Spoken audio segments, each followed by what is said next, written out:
செந்தமிழே நருந்தேனே, செயலினை மூச்சினை உனக்களித்தேனே, நைந்தா எனில் நைந்து போகும் வாழ்வு நன்னிலை எனக்கெனில் அது உனக்கும் தானே.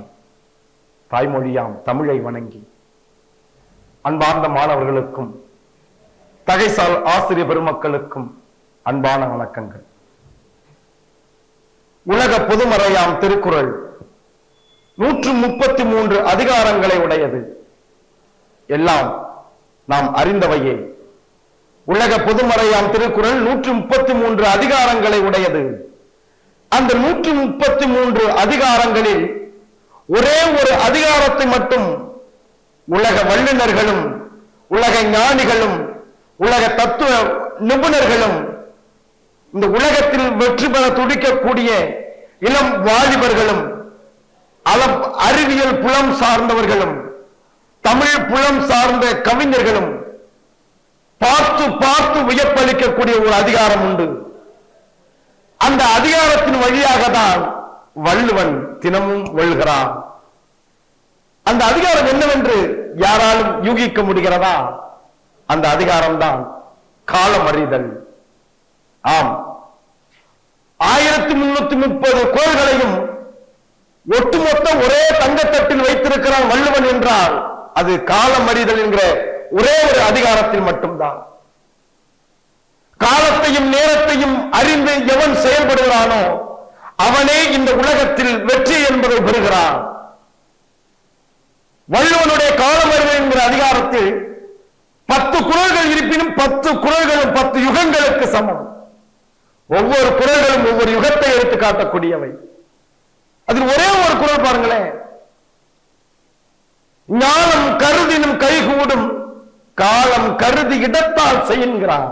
வள்ளுவன் சொல்லும் பொழுது ஞானம் கருதினும் கைகூடும், காலம் கருதி இடத்தால் செய்யும்.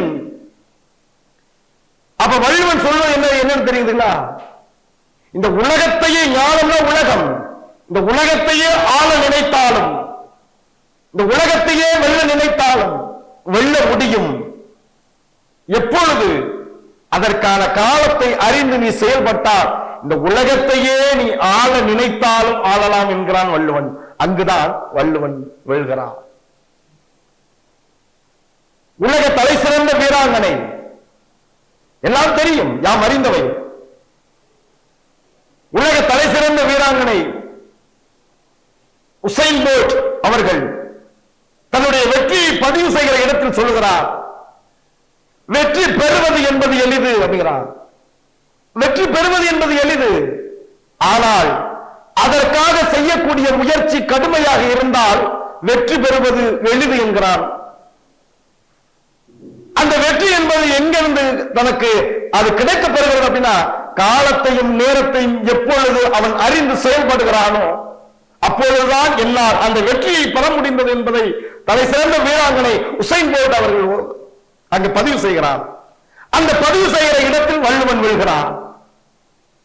அந்த இடத்தில் வெல்கிறான் வள்ளுவன்.